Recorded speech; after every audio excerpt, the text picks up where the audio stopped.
Has the pandemic shrunk your bank account this year and you're trying to figure out how you're even going to manage gift giving? Well, we're going to help you manage your money this holiday season.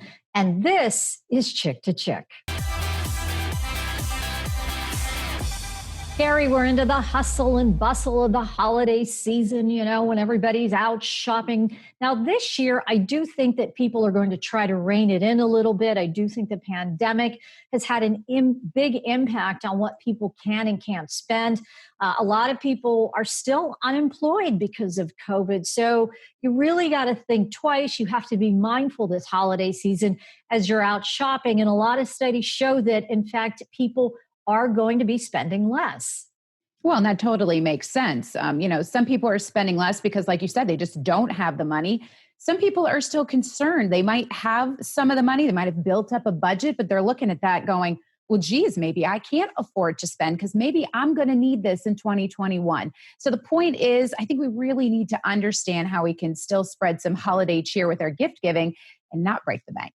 Lisa Kennedy is a financial education analyst at PSECU. And Lisa, because of the pandemic and because people have lost their jobs, all of these studies are showing that people are going to be spending less this holiday season. Is that what you folks are seeing as well? Yes. So things are going to look a little bit different this holiday season from a financial perspective for a lot of people. Out of necessity for people who have lost their jobs or no longer working, they're going to have to reduce their budget or get a little creative when it comes to gift giving. Others who may not need to reduce their budget are doing it by choice, just to be a little bit more conservative with their finances, because at this point, we really can't predict what the job market will look like in the future. So what are some of the ways people can have spending to, do things for family and friends, but they really want to keep a budget? What are some of the tips you can give them? Yeah, there's a few different ways that you can navigate your holiday spending. The first is think about some logistics. So if you aren't visiting family this year, I know a lot of us might be staying home. Can you have an item shipped directly to the recipient from the seller if you're shopping online? A lot of retailers offer free shipping. They might even offer gift wrap options as well, so you can keep it a surprise until the big day. This is going to avoid you having to spend the money to mail the item on your own. So you're saving a little bit of money on those shipping charges as well. If you're shopping in person, avoid the temptation of those smaller items. They're going to add up really quickly. Those little things at cash wraps or just filler items, stick to the list that you've made and hold yourself accountable to that list. And remember that not everything needs to be purchased. So think about things that you can make on your own. Things like photo albums, photo calendars, consolidate some family recipes into a collection, even baked goods. I never turn those down over the holidays. These are things that are often a little bit more meaningful and are going to be less expensive, easier on your budget. Yeah, you can just get creative and sort of think outside the box because honestly, at the end of the day, isn't it the thought that's supposed to count and not the price tag on that merchandise? Absolutely. Well, and I think people are really understanding this year, whether you're the giver or the receiver, everybody's in the same kind of space, or at least they're much more forgiving than they were maybe in past years. And so if someone is really wanting to maybe make a little bit more money, what are some of the ways they can do that to help with any of the spending? Yes, always helpful to have a little extra cash, especially when things are tight. There's always the traditional option of seasonal retail employment. Stores are always busy around the holidays, and they usually do need extra help. If that doesn't work with your schedule, get creative about services that you can offer on your own. You can take on cleaning services for others, especially the elderly who maybe can't do it on their own. I know meal delivery is huge right now, as most of us are getting takeout from restaurants as opposed to eating in person. Even just providing transportation for others can help bring in some extra funds.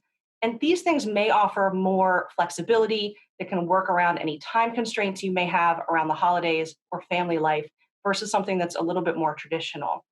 Also, think about things that you can sell that you no longer need. Look around your house. Is there something of value that's taking up space? Exercise equipment, any clothing that maybe children have outgrown that's still in good condition. You can go and sell these items for extra funds. And you may find someone who is on a tight budget and shopping for a deal on used items as well. So it's really beneficial for both parties.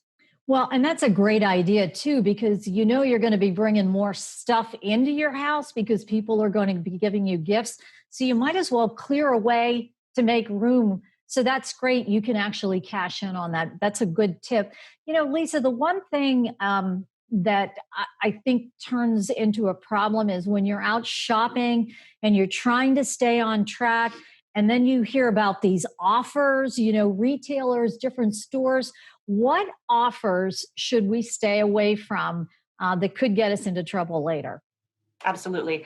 There are good offers out there and bad offers. I've been seeing my inbox and my mailbox blow up for at least the past month. It seems like it's starting earlier this year.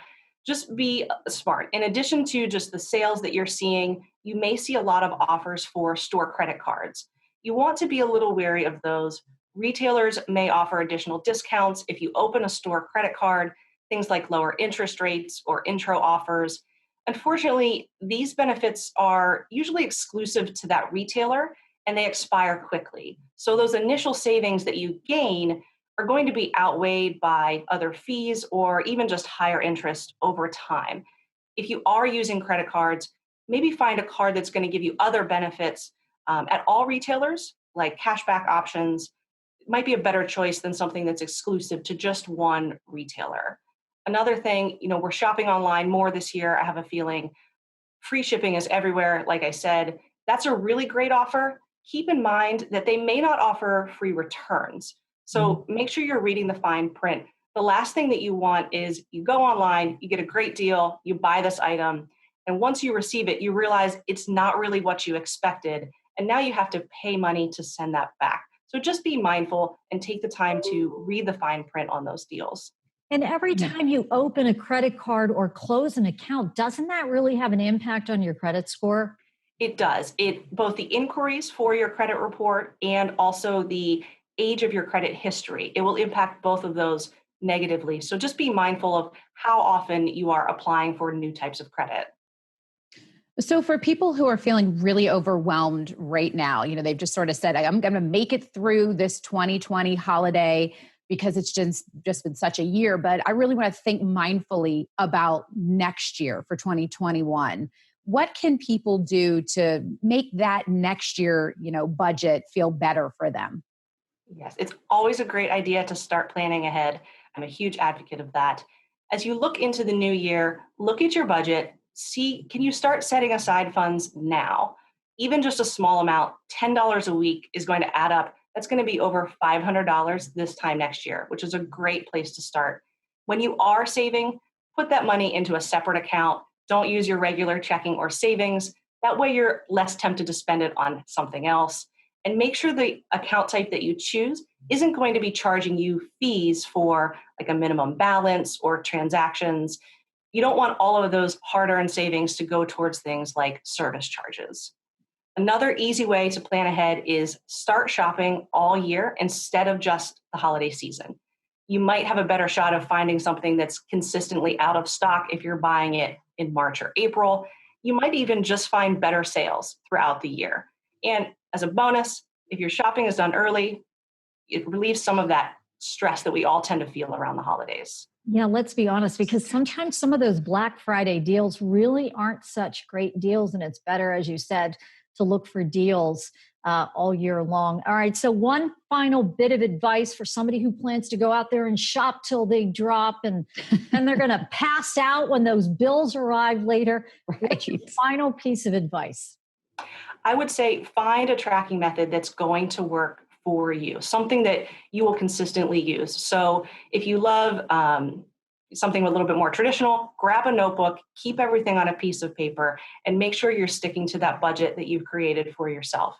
If you're like me, you prefer something electronic, use a spreadsheet or even just online banking systems to track your expenses. Some banking systems allow you to put your spending into different categories, which is really helpful when you're tracking. Just hold yourself accountable to the budget that you spent or you set. That way you don't have that dread once, you know, all those bills start arriving after the holidays. That's a good word, dread. Great advice. Wonderful advice. Lisa, thanks so much for joining us and happy holidays to you. Happy holidays, Lisa. I think Lisa had really good advice. You just have to be smart when you're out shopping. You really need to stay on budget. And maybe, you know what? I think sometimes using credit cards gets us into trouble. If you don't have the money, don't spend it. Use cash instead to try to stay on track. Yeah, and I think this is a really good year for people to, including ourselves, to think about, what do I really need to spend money on? What's really important? If there's anything that pandemic has shown us, is just that we need to sort of readjust the way we think and how we handle things and what we do. And so for those people who really wanted to spend but really can't, this is a good time to just sort of realize, take a deep breath and go, it's okay. It is We can okay. budget this. It is okay. And we really appreciate you listening to us. We always enjoy that you're here. We hope you brought you some good news today and some good advice. And please tune in to the next time we're chirping about another topic.